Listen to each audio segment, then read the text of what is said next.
Bonjour et bienvenue sur Super Mama, le podcast qui donne la parole aux femmes, aux mères, de façon positive et bienveillante. Et oui, on dit d'elles qu'elles sont douces, résilientes, fortes et même puissantes. Mais finalement, que sait-on vraiment de ce qu'il se cache derrière tous ces chemins de vie ? Je suis Lou, la créatrice de ce podcast, et je vous embarque chaque semaine à la découverte d'une de ces trajectoires de mère. Grâce à ces histoires sincères et positives, Super Mama peut donc remplir la plus belle de ses missions, qui est de rassurer, informer et déculpabiliser les futures mamans. J'espère de tout cœur que ces moments de vie immortalisés vous permettront de retrouver espoir et confiance, et qu'ils vous rappelleront surtout que quoi qu'il en soit, nous sommes toutes des super mamas. Je vous souhaite une merveilleuse écoute. Tout quitter pour partir à l'autre bout du monde, il y a justement celles qui en rêvent et celles qui le font. Armelle, mon invitée du jour, a sauté le pas et est partie vivre pendant 3 ans une vie d'expat accompagnée de son mari Mathieu, sous le soleil brûlant du Mexique. Mais alors, comment ça se passe quand on veut lancer un projet bébé à l'autre bout du monde ? Et puis surtout, comment gère-t-on la frustration et la perte de contrôle quand notre corps n'obéit pas et que le bébé tarde à s'installer ? Armelle revient sur cette longue attente à laquelle elle a dû être confrontée avant de tomber enceinte. Elle se replonge également dans le merveilleux souvenir de sa grossesse là-bas à Mexico. D'ailleurs, la vie est bien faite, car c'est à ce moment-là qu'elle a fait la rencontre d'une doula qui va complètement la faire switcher quant à ses envies et à sa vision de l'enfantement. Dans cet épisode, Armelle nous raconte avec passion son accouchement physiologique au Mexique, bien loin de ce qu'elle avait pu s'imaginer. Un moment magique, bouleversant et transcendant. Depuis, Armelle a décidé de partager son savoir pour à son tour aider les femmes à vivre une expérience qui leur ressemble. Elle a donc créé Madré, un média grâce auquel elle partage de l'information permettant aux femmes une exploration corporelle pour reprendre confiance en leurs capacités. Merci Armelle d'être venue déposer cette belle histoire à mon micro. Je dois avouer que t'écouter m'a fait voyager et me permet surtout d'affirmer que cette façon d'avoir donné naissance a fait de toi la plus jolie des madrées. Je vous souhaite une très belle écoute. Alors coucou Armelle, merci beaucoup d'être avec moi aujourd'hui sur le podcast de Super Mama. Est-ce que tu peux te présenter s'il te plaît ? Bonjour Lou, merci beaucoup de me recevoir. Je suis ravie de participer à ce podcast. Donc, je m'appelle Armelle, j'ai 31 ans et je suis la maman d'un petit garçon, Félix, qui a 20 mois et qui est né au Mexique, donc il y a 20 mois. Génial. Bon, et qu'est-ce que tu fais dans la vie, Armelle ? Alors moi, je suis Head of SEO, donc au référencement naturel, c'est du marketing, depuis 5 ans. Et là, en parallèle, je suis en train de monter un side project autour de l'accouchement physiologique, enfin la physiologie de l'accouchement, d'ailleurs, pour être plus précise. Mais voilà, pour l'instant, c'est juste sur mon temps libre que je fais ça. Sinon, le reste du temps, voilà, je crée du contenu et j'essaie de me faire apprécier par Google pour le site pour lequel je travaille. Ok, bon, génial. Et t'habites où alors ? Donc, j'habite à Paris. On est rentré à Paris il y a 1 an. Donc, on avait passé 3 ans expatriés au Mexique avec mon mari. Et donc, on a eu notre petit bébé là-bas. Et c'est vrai qu'au bout de 3 ans, on était content de revenir en France, de se rapprocher de la famille et puis d'avoir... généralement, les expatriations, c'est souvent des cycles un peu de 3 ans. Et au bout de 3 ans, nos amis repartaient. Donc, voilà, on est reparti. On est revenu sur le territoire français et on est content. On est très content d'être de retour. On envisage peut-être une prochaine expatriation, mais c'est vrai qu'en tout cas, on ne partira pas aussi loin que le Mexique parce que c'était quand même compliqué, surtout avec le Covid, de voir nos proches. Ah ouais. Mais c'était une super belle expérience. Très belle expérience. Bon, bah écoute, génial. Justement, tu vas nous raconter ton accouchement là-bas. Avant qu'on rentre un petit peu dans le vif du sujet, Armelle, est-ce que tu peux nous raconter, toi, dans quel contexte tu as grandi, ton contexte familial notamment ? Est-ce que tu as grandi à Paris ou pas du tout ? Est-ce que tu avais des frères et sœurs, par exemple ? Raconte-nous un petit peu ton enfance. Alors moi, je suis née à Nantes, et je suis la dernière d'une famille de 5 enfants, avec un père médecin et une mère au foyer. Et donc 5 enfants assez rapprochés puisque en 8 ans, ma maman elle nous a eu en 8 ans. Donc c'est vrai qu'on est rapprochés en âge et du coup en proximité aussi en termes de liens. On s'entend tous très bien, on est très proches. On bosse d'ailleurs tous un peu dans la même boîte tous ensemble. Ok, génial. Familiale et c'est vrai que je suis née dans un milieu nantais catho, donc avec beaucoup de grandes familles aussi autour de moi. Donc c'est vraiment pareil, j'ai beaucoup de cousins. Donc ça a toujours été, j'ai toujours été entourée de beaucoup d'enfants et j'ai toujours eu l'impression que le modèle d'avoir 5 enfants était tout à fait normal. Ce que finalement je ne projette pas pour autant, mais Mais en tout cas, les grandes familles, c'est quelque chose qui m'a, dans laquelle j'ai baigné et que dans lequel j'ai apprécié vivre, grandir dans ce type de famille. Ah bah ouais, tu m'étonnes, génial. Et donc après, t'es restée à Nantes, t'es partie pour tes études. Comment t'as vécu ta vie de jeune femme? Et ensuite, donc j'ai fait mes 18 premières années à Nantes. Ensuite, je suis partie à Angers faire de l'histoire de l'art. Et ensuite, je suis partie à Paris pour faire pareil. Je suis restée en histoire de l'art. J'ai fait l'école du Louvre avec un partenariat avec l'ESSEC. Et finalement, bon, j'ai complètement viré de bord assez rapidement parce que j'ai bossé 2 ans, je pense, dans le marché de l'art pour me rendre compte que j'avais beau adorer l'art, finalement, j'aimais pas trop le milieu du marché de l'art. C'était quand même un milieu assez misogyne, assez difficile. Et donc, c'est là où voilà, j'ai rejoint finalement l'entreprise familiale parce que j'étais complètement perdue. Je me disais, je ne sais absolument rien faire. Et donc, j'ai eu la chance voilà, que mon frère me dise, viens si tu veux, en tout cas, rencontrer les gens de mon équipe pour avoir un peu un panel des différents métiers qui existent autres que marchande d'art. Et c'est là, en fait, où par une rencontre avec une fille de son équipe avec qui je me suis très bien entendue, j'ai intégré finalement la boîte en tant que... J'ai commencé rédactrice et maintenant, je suis responsable de SEO. Donc du Génial. voilà. Et donc je suis Bon. à Paris et en fait je suis partie au Mexique toujours avec ce boulot-là. Et là je suis Tu revenue bossais dans. à distance Ouais, je de bossais à là-bas, distance. quoi. Exactement. Waouh, Ouais. génial. Bon, super. Et alors, quand c'est que tu as rencontré le papa de ton fils, comment il s'appelle déjà? Et puis raconte-nous un petit peu la rencontre, le début de cette histoire d'amour. Alors il s'appelle Mathieu et on Mhm. s'est rencontrés, on doit avoir 22-23 ans par un ami en commun.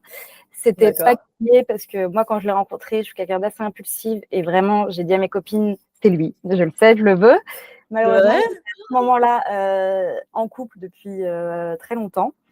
Donc, Ok. j'ai rongé mon frein pendant quelques mois et par chance, il s'est fait quitter. Pourtant, je n'ai pas Ok. utilisé de vaudou, rien de tout ça. Et donc, j'ai vraiment commencé par être la fille pansement et toutes mes amies me disaient, mais fuis, en fait, cette histoire ne marchera jamais. Il est revenu vers toi juste parce que tu étais là. Et finalement, Ouais. 3 ans plus tard, on s'est mariés et je pense qu'on a pris une très bonne décision parce que voilà, Oh, la vie a été bien faite. Donc, voilà, donc on s'est mariés en 2019. Et on a tout de suite eu le projet de partir s'expatrier. C'était quelque chose qu'on avait ok. envie tous les deux, de découvrir un nouveau pays ensemble. Et le choix du Mexique s'est fait finalement vraiment au hasard. On a tourné la map monde, on s'est dit l'espagnol c'est chouette, le Mexique il y a du soleil, il y a beaucoup de boîtes françaises, donc lui il pourrait sûrement trouver un boulot là-bas.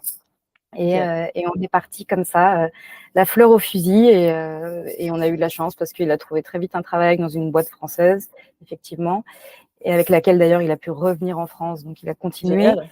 Ouais, et on a passé donc nos 3 ans là-bas avec très belle expérience, beaucoup de souvenirs et surtout avec notre petit Mexicain qu'on a rapporté dans nos valises. Donc, Et ouais, ouais, clairement. ça a bien C'est un truc de fou. Alors justement, est-ce que vous, le projet bébé, c'était quelque chose qui vous animait déjà du temps où vous étiez en France? Est-ce que c'est venu plutôt quand vous étiez au Mexique? Toi, comment t'envisageais ta future vie de famille? Raconte-nous un petit peu vos projections et vos plans. Donc, on est tous les deux d'une grande famille, donc c'est très naturel pour nous de créer notre famille. On s'est jamais posé la question, ça n'a jamais été un sujet. Pour autant, on était assez alignés qu'on n'avait pas forcément envie d'avoir des enfants tout de suite. Comme on s'est mariés plutôt assez jeunes par rapport à nos amis, on s'était dit on va attendre quand même un petit peu. Et, euh, et donc, en fait, on est parti au Mexique en se disant quand on rentrera en France, on lancera notre famille. Et finalement, en fait, au Mexique, on était on avait notre groupe d'amis était plutôt un peu plus âgé, donc il y avait pas mal d'enfants. Donc, plus rapidement, finalement, l'envie est venue parce on a eu envie en fait de rentrer un peu dans le rang, enfin dans leur rang en tout cas, de créer notre famille. Et c'est là où en fait moi qui m'étais toujours dit c'est très facile d'avoir des enfants, je me suis confrontée à un problème auquel j'aurais pu penser avant, c'est que moi j'étais en aménorrhée depuis 3-4 ans parce que j'appelais pas ça de l'anorexie, on va dire c'était de l'orthorexie Mmh. un peu déguisée, enfin en tout cas entre orthorexie et anorexie. Mais en fait, j'étais tout à fait consciente que j'étais trop mince et que j'avais pas mes règles à cause de mon poids. Et en même temps, j'avais pas l'impression que c'était un problème parce que je suis quelqu'un qui suis très en contrôle et je me disais, quand je voudrais avoir un enfant, je retrouverai mes règles et je retrouverai des cycles et tout se passera bien. Je me disais, je sais exactement comment faire pour grossir, mais juste, j'en ai pas envie pour l'instant, j'aime mon corps. Bon, voilà, c'était une bêtise, évidemment, une grosse bêtise.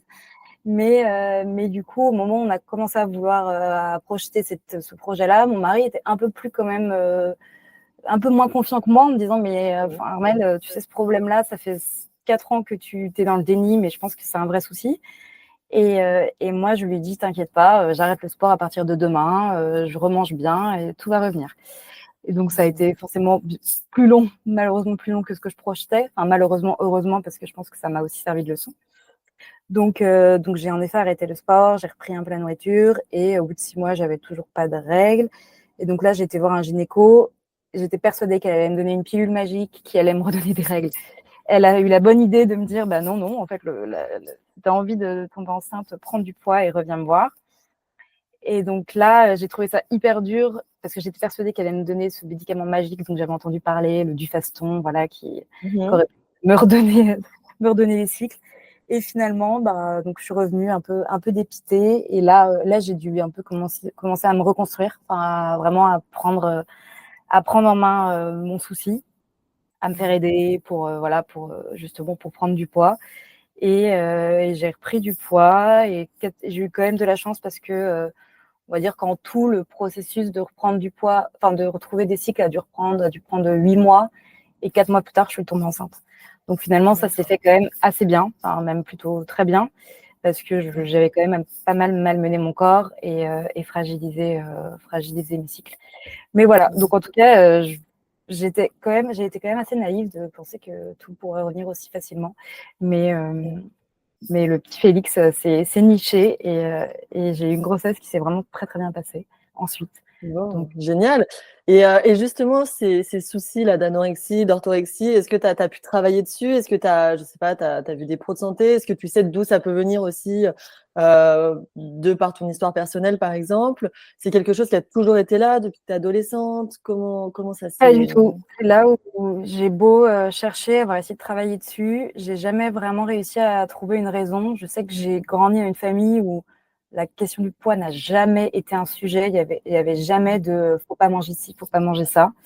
Je pense que j'ai dû prendre conscience assez tard qu'en fait, il y avait des aliments qui n'étaient pas forcément bons pour la santé. Et je suis quelqu'un qui suis très, très, très dans le contrôle et qui a toujours une sorte de syndrome un peu du bon élève, où j'ai eu l'impression que plus je m'intéressais finalement à la nutrition, plus j'avais l'impression qu'en fait, il y avait certains aliments qu'il fallait pas manger, qui étaient mauvais. Et en fait, j'avais une certaine... Alors, je me souviens que je ressentais une fierté à ne pas en manger et à réussir à résister sur des choses que d'autres ne résistaient pas. C'était très vicieux. Et du coup, sauf qu'en fait, au lieu de le faire de manière intelligente, avec mesure, je l'ai fait de manière hyper drastique, où en fait, j'ai enlevé dans mon alimentation plein de choses qui étaient finalement bonnes à petite dose. Mais je pense que j'avais un regard très biaisé parce que maintenant que j'ai réappris à bien manger, je sais que, en fait, que justement, se priver de certains aliments, c'est très mauvais. À ce moment-là, j'avais pas cette notion-là. J'avais juste la notion que certains aliments étaient mauvais. Et en fait, j'avais pas ce côté outrance ou, enfin, mesure. Donc, il y avait ce côté-là. Je pense que j'avais un besoin un peu de contrôle. J'étais très, très fière d'arriver à avoir ce corps. Enfin, bon, c'était maladif. Hein. Enfin, clairement, quand j'y repense, j'étais tout à fait consciente d'être très, très, très, très mince et j'étais très contente de l'être. Et je faisais beaucoup de courses à pied. Mais bon, j'arrive pas à trouver vraiment un élément déclencheur. Surtout que ça a été une période de ma vie où j'étais plutôt heureuse parce que c'était le moment où je me mariais. Mon mari n'est pas du tout comme ça. Enfin, en tout cas, lui, il a vraiment absolument rien insufflé là-dedans. Enfin, je sais que j'avais été voir un psy qui avait essayé, parce que c'est logique, il avait essayé de faire le lien entre ma rencontre avec Mathieu et ça. Et sincèrement, vraiment, on a eu beau creuser, il n'y avait absolument rien là-dessus. Donc, je sais pas, je pense que c'était vraiment un excès de contrôle, une sorte de satisfaction à contrôler quelque chose. Mais c'est terrible, hein. Enfin, franchement, c'est quelque chose qui est difficile et qui est qui est assez courant, je pense. Enfin, peut-être plus courant que ce qu'on pense. Mais, mais, mais finalement, là, je m'en suis sortie grâce à cet objectif bébé et je pense que j'ai un regard sur mon corps qui est bien différent. Et en même temps, je trouve aussi qu'à avoir tellement lu, appris de choses, j'ai toujours ça un peu en tête. Il y a toujours quelque chose, je pense, qui sera jamais totalement sain et réparé dans ma relation avec mes aliments. Là, du coup, aujourd'hui, j'ai une alimentation qui est très fertilité. Enfin, voilà, je continue vraiment à avoir l'impression que la nourriture est un peu une médecine et qu'il faut qu'en fait, chaque chose que tu mets dans ton corps a de l'importance. Donc là, c'est pour un objectif qui est plutôt sain pour mon corps, mais en même temps, je continue à me dire que c'est peut-être pas totalement aussi libéré et instinctif, en tout cas, que beaucoup de personnes l'ont. Enfin, voilà. Donc, Ouais, je comprends. Et ça, j'imagine à quel point ça devait être dur pour une femme comme toi, justement, qui était autant dans le contrôle, là, de voir que ton corps, finalement, il faisait comme il avait envie et justement, il ne faisait pas comme toi, tu avais décidé qu'il fasse. Et ça, bah, j'imagine la frustration que tu as dû ressentir, quoi. Ça devait être terrible. exactement. Ouais, c'est vraiment le corps, vraiment le chat qui se mord la queue parce que Ouais, voilà, à force de vouloir le contrôler à tout prix, bah en fait, enfin, voilà, c'est là où on se rend compte que la tête ne peut pas tout contrôler sur le corps et qu'il faut ouais, du temps pour que le corps se répare. Donc, ouais, tu m'étonnes. ça apprend l'indulgence, ça apprend la patience, sûrement un peu l'empathie aussi. Mais, Ouais, ouais. mais voilà. Voilà l'histoire en tout cas Bon. de ma première grossesse. D'accord, donc 8 mois avant de retrouver un cycle Ouais. normal, classique, et 4 mois ensuite pour tomber enceinte. Alors justement, quand tu découvres le test positif, comment ça se passe? Qu'est-ce que tu ressens? J'imagine une joie immense. Une joie immense, c'était vraiment magnifique. Je pense que c'est une vague d'émotions, une des premières vagues d'émotions aussi fortes que j'ai eues. Après, la maternité en donne beaucoup d'autres assez similaires. Mais Mm. et à côté de ça, je continuais à en fait m'en vouloir beaucoup pour ce que j'avais fait à mon corps et du coup être persuadée que ça tiendrait pas. Enfin, en fait, voilà, je suis Ah, toujours dans ces angoissée. Donc j'ai eu les 3 premiers mois, j'avais beaucoup de mal à lâcher prise et mm. enfin à lâcher prise sur le fait que tout irait bien et que j'avais le droit en fait d'avoir une grossesse qui se passe bien. Je me flagellais un peu. Mais donc voilà, ça a été 3 mois où mon mari d'ailleurs me l'a pas mal reproché en me disant qu'il n'avait pas eu le droit, lui, de profiter de ces 3 premiers mois parce que je lui en voulais s'il se projetait trop. Mais, euh, D'accord. mais ensuite, à partir de la première écho, là par contre, j'ai été complètement détendue et là, je papillonnais. Enfin, vraiment, Ouais, c'était c'était parti, quoi. c'était parti. Bon, génial. Et alors, cette première grossesse au Mexique, comment ça se passe là-bas, le suivi médical pour une femme enceinte? Alors, au Mexique, la plupart en fait des accouchements se font par césarienne. Donc, Ok. donc là, ça a été la première difficulté un peu à laquelle je me suis confrontée parce que même si j'avais pas vraiment de projet d'accouchement à ce moment-là, je m'étais quand même dit que je voulais une naissance plus naturelle que ça, enfin en tout cas une naissance par voie basse. Donc là, je me suis tournée finalement vers mes amis parce que voilà, quand on est loin, finalement sa famille, ce sont ses amis et c'est là où on va puiser des conseils. Et en fait, elles avaient tout accouché dans l'hôpital des expatriés, qui est un hôpital Mhm. finalement très interventionniste, avec toutes des expériences pas forcément très heureuses, en fait, avec beaucoup de confort dans les soins, Ok. mais pas, enfin, le post-accouchement, mais des accouchements qui sont rarement bien passés. Et c'est là Mhm. où je me suis quand même, en fait, j'ai connu, enfin, j'ai appris ce que ça pouvait être de la violence obstétricale, et où je me suis dit, mince, c'est quand même dommage que de ne pas avoir d'autre solution qu'une césarienne ou qu'un accouchement avec épisio, etc. Même si Mhm. je m'y connaissais pas trop, je me disais, je sais pas, ça me paraît quand même bizarre de ne pas avoir d'autres alternatives. Et du coup, et en fait, comme il y avait aussi, comme la plupart des accouchements se faisaient par césarienne, il n'y avait pas de préparation à la naissance là-bas. C'est pas quelque chose qui se Ah, faisait. Et donc là, je me suis dit, bon, je suis quand même, là, c'est peut-être à moi aussi de me prendre un peu en main, de chercher, peut-être de chercher quand même une préparation. C'est notre premier enfant, je pense qu'on en a quand même besoin. Et donc, par hasard, j'ai rencontré une sage-femme française qui m'a dit, bah oui, oui, si tu veux, je peux te proposer des cours de préparation. Et en fait, cette sage-femme était doula, avait aussi une formation de doula. Mais c'est vrai que enfin, moi, je connaissais pas du tout le terme de doula. Je pensais même que c'était un terme mexicain. Donc, donc j'avais dit, ah bah ça a l'air super ce que tu proposes pour d'autres femmes, mais moi, ça m'intéresse pas du tout cet accouchement dans l'eau. Enfin, tout ce dont elle me parlait, vraiment, ça me paraissait complètement nébuleux et pas du tout, du tout, du tout dans ma manière d'être. Voilà. J'avais vraiment presque des a priori sur ce type d'accouchement. Voilà, j'associais vraiment ça à quelque chose que je n'étais pas. Et, ouais. euh, et donc, elle m'a dit, bah, très bien, ok, bah, moi, je peux te préparer pour un accouchement avec péridurale, il n'y a pas de problème. Moi, j'étais en mode, oui, oui, péridurale, très, très, très dosée, hein, s'il te plaît, je ne veux pas souffrir, j'ai jamais Ah souffert de oui. ma vie. Vraiment, et l'accouchement, j'avais très, très, très peur de l'accouchement. Donc, et en fait, c'est là où je trouve que vraiment, que l'histoire a été magnifique, c'est que, en fait, au fur et à mesure des séances de préparation, je pense qu'elle avait un axe beaucoup plus physio que peut-être que d'autres préparations à la naissance plus classiques en France. En fait, elle m'a juste dit, je vais t'expliquer un peu comment ton corps fonctionne, fonctionne pour donner la vie, en fait. Et puis, je vais te montrer des méthodes plus naturelles pour gérer la douleur, mais surtout, je vais te parler de toutes tes hormones, en fait. Je vais te parler de l'ocytocine, que pendant ta grossesse, il faut aller chercher de l'ocytocine. C'est vraiment hyper précieux. Il faut se faire du bien. Et en fait, j'ai découvert des ressources insoupçonnées que j'avais en moi. Et plus je l'écoutais, plus je me disais, mais c'est tellement beau. Ça me fait tellement du bien de sortir un peu de la grossesse, du suivi pathologique que me faisait mon gynéco, d'avoir comme ça, vraiment, mais j'avais l'impression d'avoir des paillettes dans les yeux dès que je l'entendais, dès que je la voyais. Et pareil, mon mari qui participait aussi aux préparations, il me disait, mais ton corps, c'est dingue en fait. Ah ouais. En fait, mais c'est fou tout ce qui se passe. Et du coup, on est devenu beaucoup plus indulgents. Enfin, même moi, j'étais beaucoup plus indulgente par tout ce qui m'arrivait, par un peu les différents maux de grossesse. Et pareil, mon mari a eu une sorte d'empathie auprès de moi il m'a cajolé pendant 9 mois, enfin pendant 6 mois, les 6 mois où je lui ai permis de. Et parce qu'en fait, il me disait, mais c'est fou, en fait, tout ce qu'on fait là, c'est des choses qu'on transmet à notre bébé. Plus t'es bien, plus le bébé sera bien. Enfin voilà, on a vraiment eu cette sorte de recherche de bien-être pendant toute la grossesse et vraiment j'ai découvert mon corps. Enfin j'ai connu tout ce qui était toutes ces hormones, même tout le processus d'accouchement, tout ce qui. Enfin, en fait, elle m'a aussi ouvert les yeux sur plein de choses auxquelles j'avais jamais pensé avant, que la gravité allait aider mon bébé à descendre. Enfin, plein de choses où je me suis dit, mais c'est marrant parce que jamais j'aurais pas pensé. J'avais l'impression que l'accouchement à la française, on va dire, était un accouchement classique. Et là, en fait, elle m'ouvre les yeux sur quelque chose qui me paraît hyper logique. Et j'étais hyper alignée. Je trouvais ça très cohérent. En fait, je me disais, elle est un peu plus allumée que moi, cette doula. Mais à côté de ça, tout ce qu'elle dit, c'est si vrai. C'est criant de vérité, en fait. Donc c'est là où j'ai eu un petit switch. Je me suis dit, mais de toute façon, je vais accoucher dans une maternité. Donc peut-être que j'aurai besoin de la péridurale, mais peut-être que j'en aurai pas besoin. J'en sais rien, en fait. Mais là, en fait, j'ai trop confiance en mon corps. Je sais que j'ai besoin d'intimité pour mon accouchement. Je sais que j'ai besoin de sécurité. Donc je sais que je vais être entourée par Mathieu. Je sais qu'on va faire en sorte de nous mettre dans notre bulle. Et puis, il semblerait que ça facilite l'accouchement et on verra comment ça se passe. Et ça, c'est très bien passé.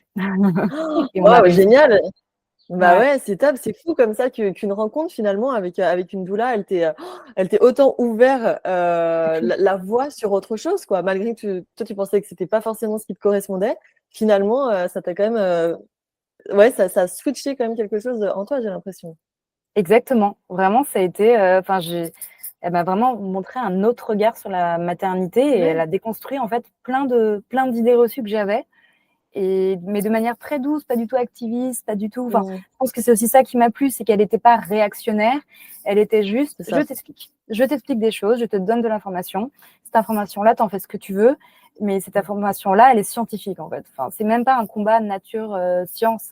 C'est juste vraiment, en fait, la nature est faite comme ça. La science permet des choses. Enfin, la médication de l'accouchement permet de soigner beaucoup de pathologies et d'éviter beaucoup de grossesses à risque, enfin de suivre des grossesses à risque.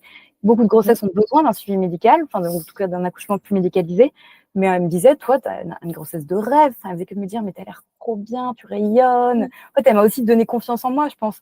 De me dire, mais en fait, c'est vrai, je vais trop bien, je rayonne trop. Et en fait, je pense que c'est aussi un mindset, quoi. Enfin, j'ai même mon gynéco qui mesurait mon bébé, qui me disait, il est un peu petit, etc. Il y avait elle qui me disait, mais c'est trop bien, t'as un petit bassin, c'est normal que t'aies un petit bébé, tout va bien. Enfin, en fait, elle avait toujours des mots super positifs.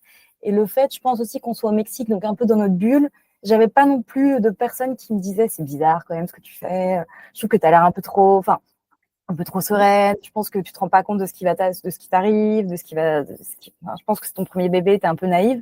Je pense que je me suis aussi un peu préservée de ça, qui peut être assez difficile, je pense, dans un contexte où, enfin, ça peut être difficile de s'opposer à des personnes qui croient pas forcément à notre projet, ou en tout cas à l'euphorie qu'on est en train de vivre. Donc je pense que l'un dans l'autre, finalement, il y a eu un timing. Enfin, le timing a été super que je fasse ces découvertes-là au Mexique, à un moment où j'étais plus éloignée de mes proches et où j'ai pu vivre ça vraiment en phase avec Mathieu, où on a été tous les deux un peu dans notre cocon de découverte et d'ocytocine. Enfin, vraiment, c'était bien qu'il me disait, viens, on se fait un petit câlin d'ocytocine. Et vraiment, c'était. Il était hyper impliqué comme futur papa. Hein. Il était hyper impliqué. Après, il est assez il est assez sensible, il a grandi avec des sœurs. Enfin, il a une part de lui très très féminine. Il détesterait que je dise ça, mais je trouve qu'il avait de quoi quand même plonger dedans avec moi. Mais il a bien plongé dedans avec moi. C'est super. Et toi, du coup, tu avais l'air de te sentir hyper bien. Et par rapport à ton corps, ce corps qui change pendant la grossesse, les kilos aussi qui forcément s'accumulent. Toi qui étais toujours dans un espèce de contrôle vis-à-vis de ça, comment tu l'as vécu justement ce changement corporel? Bah, à ce moment-là, j'étais tellement reconnaissante de mon corps, de me donner la vie, qu'en fait, j'avais un regard très doux et très indulgent sur mon corps. Et j'ai aussi une morphologie en fait, c'est là où j'ai une morphologie j'ai toujours été très mince. C'est là où vraiment je me dis, mais pourquoi j'ai cherché à être encore plus mince alors que j'ai jamais été en surpoids. Mais du coup, j'ai aussi la chance d'avoir en fait une grossesse où j'ai pris 8, 7. Ah, je t'entends plus. Ah, attends, il y a eu un petit bug. Ouais, tu me disais, tu as pris quoi, 7-8 kilos? Oui, voilà, j'ai pris 7-8 kilos et c'était vraiment les kilos bien placés au bon endroit. J'avais plus de seins, un beau ventre. Donc, non, ça n'a pas été un sujet pour moi là-dessus. J'ai eu de la chance. Je ne sais pas comment je l'aurais pris, sincèrement, si j'avais pris plus, me connaissant. Mais là, non, là, ça c'est bien. Il n'y a pas eu de sujet dessus. Ouais. Ok, bon, génial.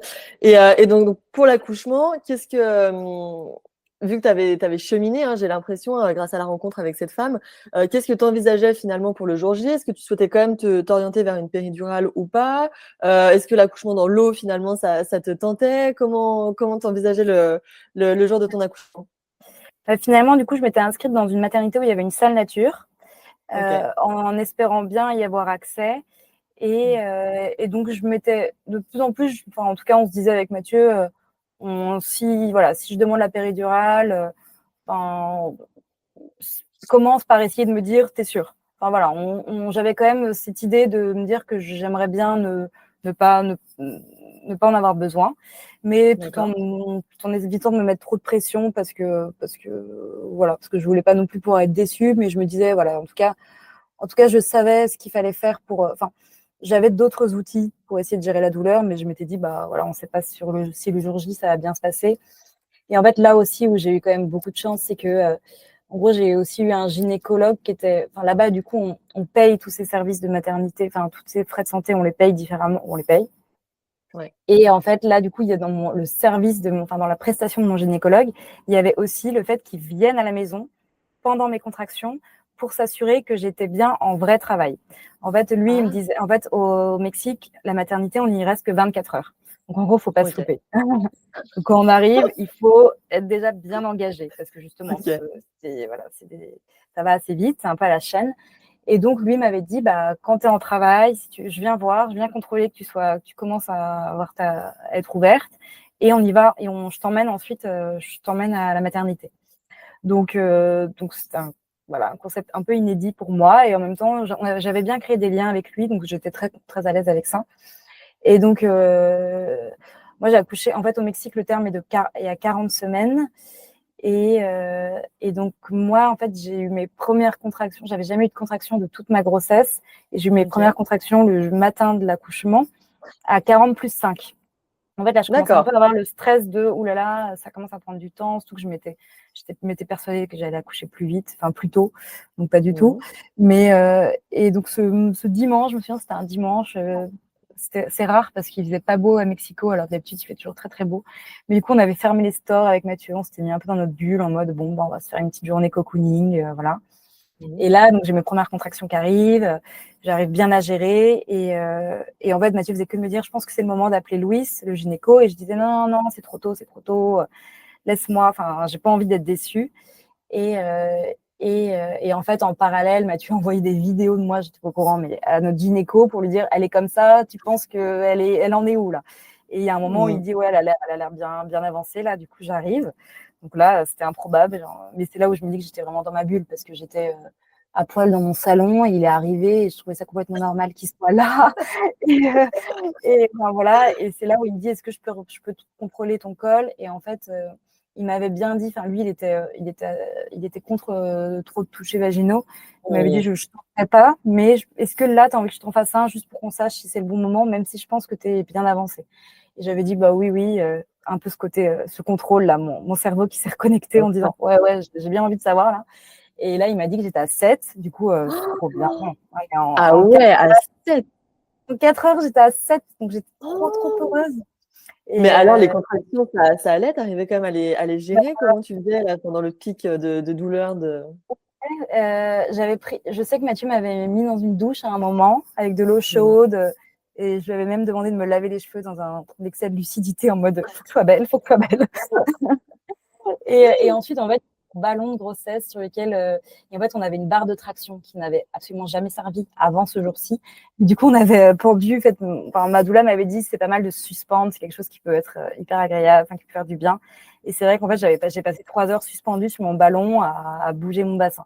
Et en fait, je suis vraiment restée dessus. Et je me souviens, j'avais super mal. J'avais vraiment des douleurs, mais en même temps, je me disais, je tiens bon. Franchement, ça va. Ça fait mal, mais après, je parlais beaucoup à mon bébé. J'avais vraiment réussi à me connecter à lui en me disant, bah, on fait le travail ensemble. Là, t'arrives. C'est fou, quoi. Merci d'être là et tout. Je me souviens que j'étais vraiment, là, je commençais déjà un peu un peu à devenir un peu perché. Vraiment à submerger d'hormones, quoi. Et donc, à ce moment-là, quand il me dit qu'on est à 7, il me dit, bah là, on y va. Du coup, on a pris un taxi. Moi, je me souviens de rien. On a pris un taxi à ce moment-là. Et là, direct, il m'a emmené en salle nature.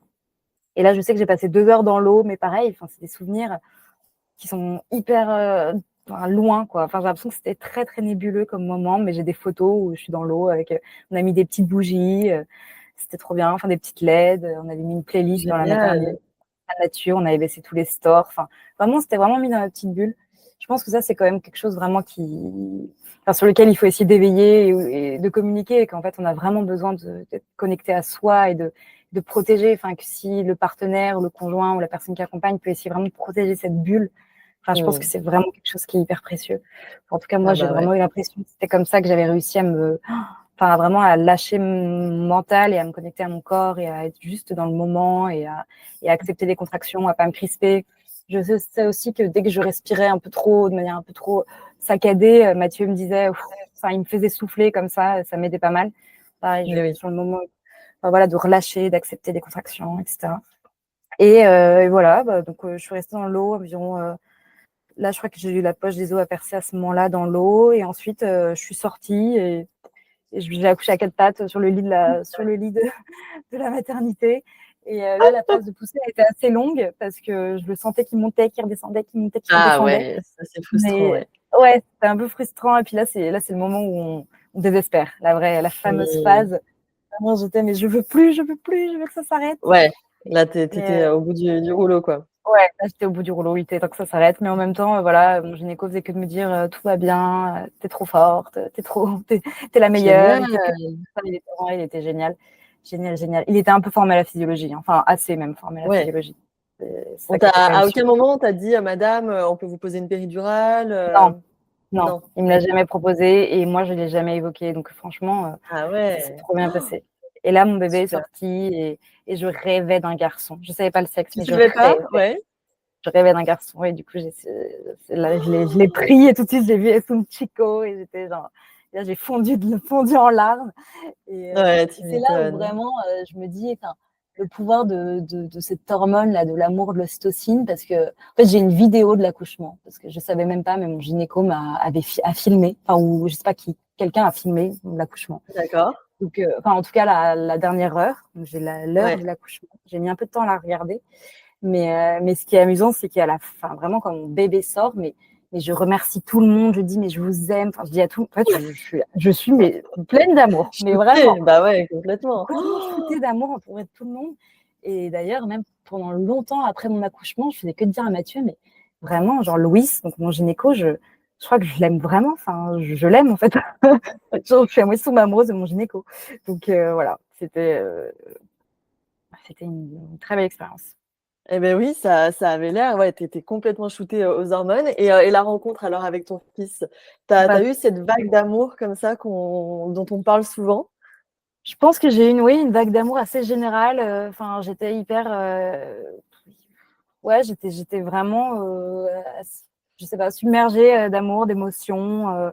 oui, enfin, lui, je le trouvais trop beau. Je me disais, mais Ouais. enfin, oui, je pense que j'ai vraiment, je sais pas si c'est de l'amour, mais en tout cas, j'étais mais tellement émotive, tellement émotive, tellement, enfin, vraiment, je me disais, mais c'est fou de vivre ça, c'est fou ce qui m'arrive. C'est incroyable, hein. Et ouais, c'est incroyable, franchement. Je le souhaite vraiment à toutes les mamans, toutes les Ouais. femmes qui le souhaitent. Mais, et donc, non, la rencontre était trop belle. Et du coup, 24 heures plus tard, enfin, du coup, moins de 24 heures plus tard, parce que j'avais passé 4 heures à la maternité. Donc, 20 heures plus tard, j'ai été priée de partir. Et en fait, enfin, j'étais super en forme. Je suis rentrée à pied à la maison avec mon bébé et Génial. Mathieu. Et une super récupération. L'allaitement, j'avais très peur que l'allaitement se passe mal parce que ma mère avait jamais réussi à allaiter. Donc voilà, toujours Ah? c'est là où on se dit que les histoires familiales ont quand même beaucoup de Ouais, conséquences, je pense, sur notre propre vision et notre propre idée qu'on se fait de nos c'est vrai, ouais. capacités. Et donc, j'avais extrêmement peur de pas réussir à allaiter. Finalement, l'allaitement s'est très bien fait. Enfin, j'ai été accompagnée, pareil, pour l'allaitement. J'avais une conseillère en lactancia.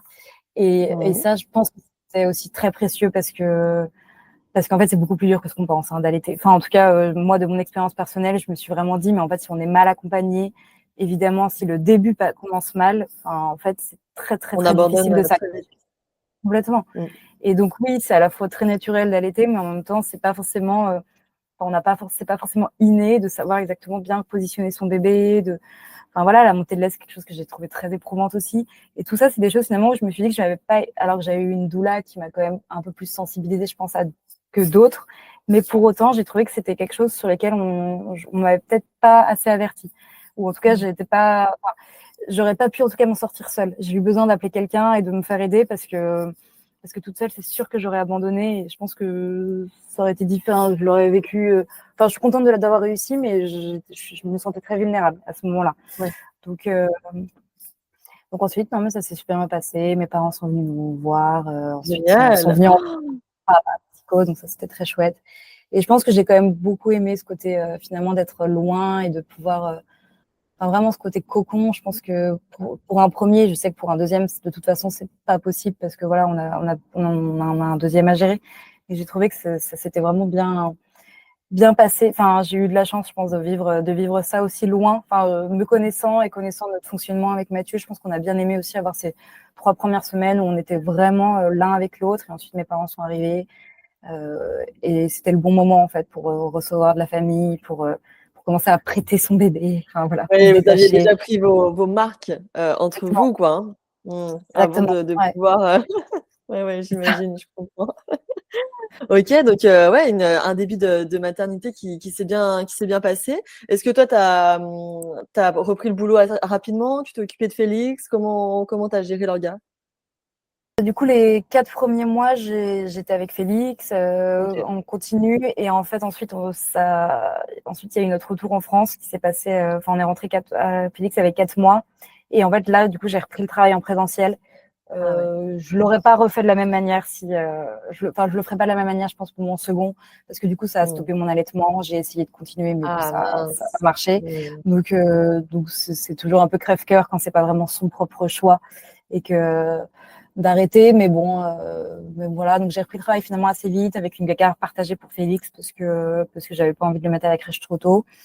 Et j'ai trouvé une super garde et voilà, enfin, du coup, j'étais quand même contente de savoir qu'il était à la maison, dans un cercle assez réduit de personnes. Mmh. Et non, mais j'ai trouvé ça plus difficile que ce que je pensais de reprendre le travail parce que bon, on a un peu, on est toujours, on se sent toujours, enfin, on se sent pas à sa place au travail et en même temps à la maison, on a aussi envie de reprendre le boulot. Enfin voilà, on est toujours un peu entre deux. Et, voilà. Donc ça, j'ai trouvé que c'était assez difficile. Après, assez rapidement, du coup, je me suis mis en 4/5e en me disant j'en ai vraiment besoin. Et du coup, Ouais. ça a été quand même assez salvateur. Donc, parce que voilà, je trouvais que c'était quand même plus équilibré d'avoir 3 jours avec mon fils et 4 jours au travail. Mais j'ai eu la chance de Bien pouvoir sûr. le faire. Enfin voilà, c'est pas toujours facile, c'est pas toujours possible. Donc, mais non, non, c'était un retour en France très, très agréable, très, très, très, ouais, très agréable de retrouver sa famille, de retrouver son cercle, de présenter son bébé. Bah oui, Et tu m'étonnes. Oh! Bon, et qu'est-ce que tu retiens alors de cet accouchement et surtout de ce cheminement? Je trouve, enfin, il y a vraiment, ouais, entre ce que tu pensais vouloir faire au début et ce qui s'est finalement passé, c'est incroyable cette transformation même, hein, on peut dire. Complètement. Bah, franchement, ça m'a vraiment. Enfin, je me suis vraiment dit, mais le pouvoir de l'information et de l'information bien transmise, je me suis dit que c'était vraiment super important. Et c'est vrai qu'en fait, quand je suis rentrée en France et que je racontais mon accouchement, je me disais bien que c'était un peu différent de ce que mes amis avaient vécu, mais en même temps, je me suis aussi dit, mais c'est fou que tout ce que j'ai appris, elles ne le connaissent pas en fait, elles ne le sachent pas. C'est fou que toute cette connaissance soit si peu en fait, enfin que les sages-femmes n'aient pas le temps en fait, c'est un problème de temps surtout, et n'aient pas le temps en fait de diffuser tout ça. Et pourtant pour moi c'est tellement essentiel. Et du coup en fait j'ai suivi, mais par vraiment pour moi, j'ai suivi une formation de doula justement. Je me suis dit en fait j'ai envie de faire une formation théorique, enfin pratique, théorique, pratique d'ailleurs, c'est les deux. Parce que tout ce que j'ai reçu, j'ai envie de le transmettre moi et j'ai envie de me nourrir de ça. Enfin, ça m'avait quand même transformée. Ah ouais. J'ai envie de me nourrir, c'est vraiment quelque chose qui me passionne. Donc j'ai suivi une formation avec un institut canadien, parce qu'au Canada, ils sont beaucoup plus avancés en tout cas là-dessus. Il y a beaucoup plus d'instituts. Et donc j'ai trouvé ça vraiment passionnant et ça m'a vraiment conforté qu'il y avait un besoin d'informer davantage, de transmettre. Et c'est pour ça que j'ai créé, là sur mon temps de mon 4-5e et sur mon week-end, je suis en train de lancer un projet qui est vraiment un projet complètement, c'est un love project. C'est pas, je pense pas en faire un jour mon métier du tout, mais c'est de faire un média en fait, un média justement autour de la physiologie de l'accouchement. C'est-à-dire que en fait, toutes ces informations que j'ai reçues, j'aimerais bien les transmettre et les rendre accessibles gratuitement à toutes les femmes qui en ont envie, pour qu'il y ait plus de confiance, plus d'autonomie et plus en fait de joie et d'émerveillement sur la maternité. Et donc j'ai créé ce site madré.fr où voilà, pour l'instant c'est un blog, c'est quelque chose. J'ai la chance que mon métier soit d'écrire et de rédiger, donc c'est quelque chose que je sais faire et que j'aime faire. J'adore la recherche. Donc ça me plaît énormément, ça me prend beaucoup de temps, mais j'adore ça, j'adore ce projet.